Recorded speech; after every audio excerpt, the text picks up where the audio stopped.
Supreme কোর্টে প্রায় 26,000 চাকরি বাতিল। একমাত্র চাকরি রইল ক্যান্সার আক্রান্ত সোমা দাসের।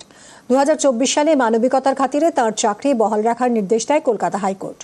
অথচ সুপ্রিম রায়ে চাকরি গেল আর এক ক্যান্সার আক্রান্ত সায়নগামের। কি করে চলবে চিকিৎসার খরচ, সংসার, ভবিষ্যৎ কি? উত্তর খুঁজছেন ফাঁসি দেওয়ার সায়নগাম। সোমা দাস একমাত্র এক।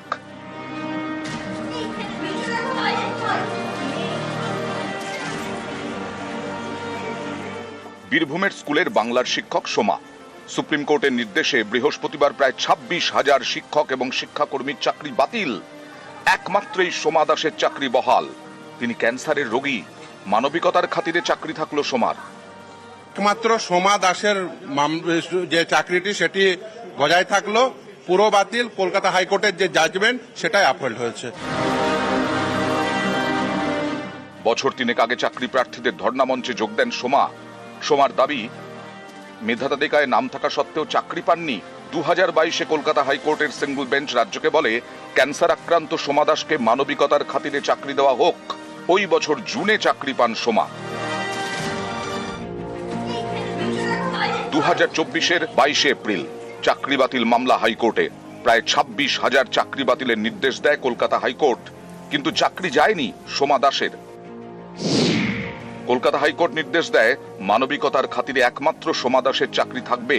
অন্যান্য বিশেষভাবে সক্ষমদের জন্য এই নির্দেশ কার্যকর নয়। হাইকোর্টের এই নির্দেশই বৃহস্পতিবার বহাল রাখল সুপ্রিম কোর্ট। সুপ্রিম রায়ে চাকরি সোমার বহাল। অথচ চাকরি গেল ফাঁসি দেওয়ার ক্যান্সার আক্রান্ত শিক্ষক সায়নগামের। কিভাবে চালাবেন ক্যান্সারের চিকিৎসা? সংসার চলবে কি করে? পরিবার নিয়ে অথই জলে ফাঁসি দেওয়ার চাকরিহারা শিক্ষক। আমি অবাক হয়েছি, কারণ আমি তো কোনো অন্যায় করিনি, ঠিকঠাক উপায় পরীক্ষা দিয়েছি। আমাদের সংগঠনে যেভাবে দাবি করেছিল সুপ্রিম কোর্টে, গত 2 বছর থেকে ক্যান্সারে ভুগছি। আমি আবেদন করব যে সমাজ যেভাবে ছাড় পেয়েছে আমাকেও সেভাবে বিবেচনা করা হোক, কারণ আমার ট্রিটমেন্টের খরচ অনেক, পরিবার আছে। সোমার চাকরি বহাল, কিন্তু চাকরি গেল ক্যান্সার আক্রান্ত সায়নগাম ছাড়াও আরো 25,000-এর বেশি শিক্ষকের। যারা সৎ পথে চাকরি পেয়েছেন তারাও আর চাকরি হারা। এতে সোমার মনও কাঁদছে। এই রায়টা সত্যি কখনোই কাম্য ছিল না। আমি যখন আন্দোলনের সঙ্গে যুক্ত ছিলাম, একটাই দাবি ছিল যে আমাদের যারা যোগ্য বঞ্চিত প্রার্থী তারা যেন আমরা চাকরি আমাদের ফিরে পায়, আর শিক্ষা ব্যবস্থাটাকে দুর্নীতিমুক্ত করতে হবে। যোগ্যতার পরীক্ষা দিয়ে যারা চাকরি পেয়েছে তারা তাদেরও চাকরিটা চলে যাবে এবং তাদের জীবনটা বিপন্ন হয়ে যাবে। এটা কখনোই চাই না। নিউজ 18 বাংলা।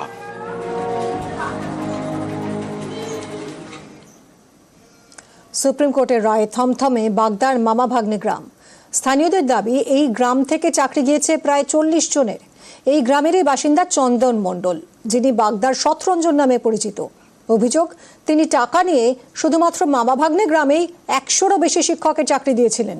বছর দেড়েক আগে তাকে গ্রেফতার করে সিবিআই।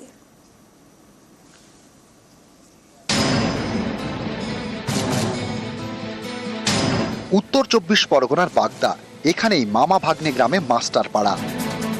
সুপ্রিম কোর্টের রায়ের পর থমথমে গোটা এলাকা। হাইকোর্টের রায় বহাল রেখেছে সুপ্রিম কোর্ট। বাতিল হয়ে গিয়েছে 2016 সালের এসএসসির পুরো প্যানেল। চাকরি গিয়েছে প্রায় 26,000 শিক্ষক এবং অশিক্ষক কর্মীর। এতেই মামা ভাগ্নের গ্রামের মাস্টার পাড়া থমথমে। স্থানীয়দের দাবি, এই গ্রাম থেকেই প্রায় 40 জনের চাকরি গিয়েছে। মামা ভাগ্নে গ্রামের বাসিন্দা মিঠুন বিশ্বাস, তাঁর পরিবারের দাবি, চাষের জমি বিক্রি করে চন্দন মণ্ডল ওরফে শতরঞ্জনকে 2 লক্ষ টাকা দিয়েছিলেন। টাকা দিয়ে ক্লার্কের চাকরিও মেলে। এদিন সুপ্রিম রায় সেই চাকরি বাতিল। বাড়িতে এখন সবাই নিঃশব্দ। এখন কিভাবে কি হবে, কিভাবে সংসার চলবে? আমার একটা মেয়ে আছে, ক্লাস 4-এ পড়ে। মামা ভাগ্নে গ্রামের বাসিন্দা চন্দন মণ্ডল বাগদার শতরঞ্জন নামে বেশি পরিচিত। অভিযোগ, টাকা নিয়ে নিজের গ্রামে একের পর এক চাকরি দিয়েছেন। সংখ্যাটা প্রায় 100। একটি পাড়ায় সকলেই নাকি শিক্ষক, তাই নাম মাস্টার পাড়া। সুপ্রিম নির্দেশের পর এই পাড়া একেবারে চুপচাপ।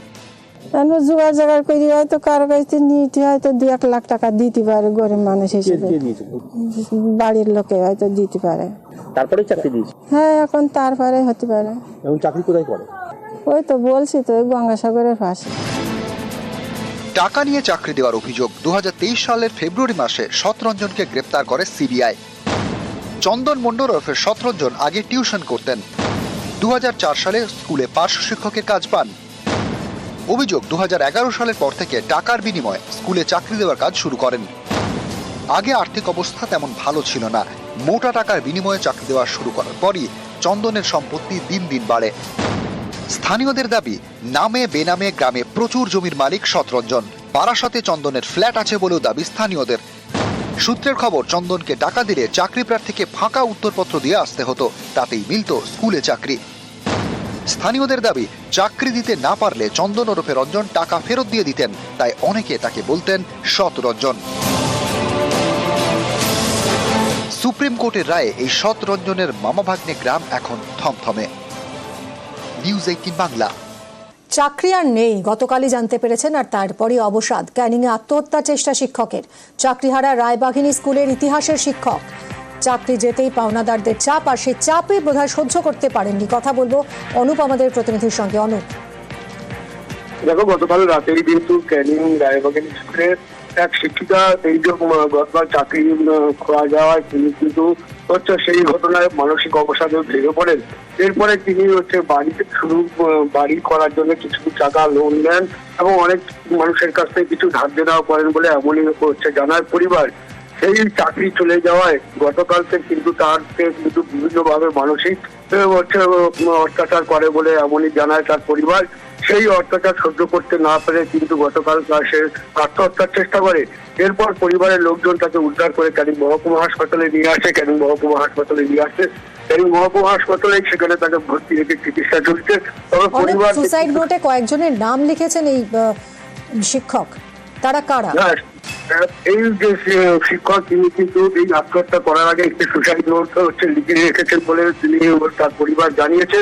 এবং যে পাওনাদাররা তার কাছে টাকা পায়, তারা যে মানসিক অত্যাচার করছে বা বিভিন্নভাবে তাদেরকে ডিস্টার্ব করছে বলে এমনই কিন্তু জানায়। এই ঘটনাকে সহ্য করতে না পেরেই কিন্তু আত্মহত্যার পথ বেছে নেয় বলে পরিবার এমনই জানায়।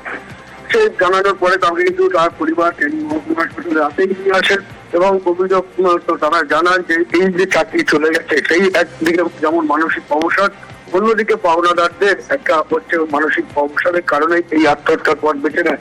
তবে গুরুতর অবস্থায় তাকে ক্যানিং মহকুমা হাসপাতালে নিয়ে আসে।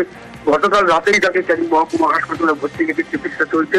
পরিবার চাইছে যে এই ঘটনাটি ঘটেছে বা চাকরি চলে যায়, তিনি কিন্তু যথেষ্ট মানসিক অবসাদে রয়েছেন বলে এমনই কিন্তু পরিবার জানিয়েছে। ধন্যবাদ অনুপ। রাজ্যের শিক্ষা ব্যবস্থা ধ্বংস করতে চাইছে বাম বিজেপি, পাল্টা সরব মমতা বন্দ্যোপাধ্যায়। এডুকেশন সিস্টেমটাকে কোলাপস করতে চাইছেন বিজেপি সিপিএম। একবার আপনাদের লজ্জা হলো না? সিপিএম নিজেরা বলে কি করতেন? চিরকুটে চাকরি দিতেন। গণশক্তিদের যতগুলো রিপোর্টার চাকরি করে তাদের প্রত্যেকের বউকে আপনারা চাকরি দিয়েছেন চিরকুটে।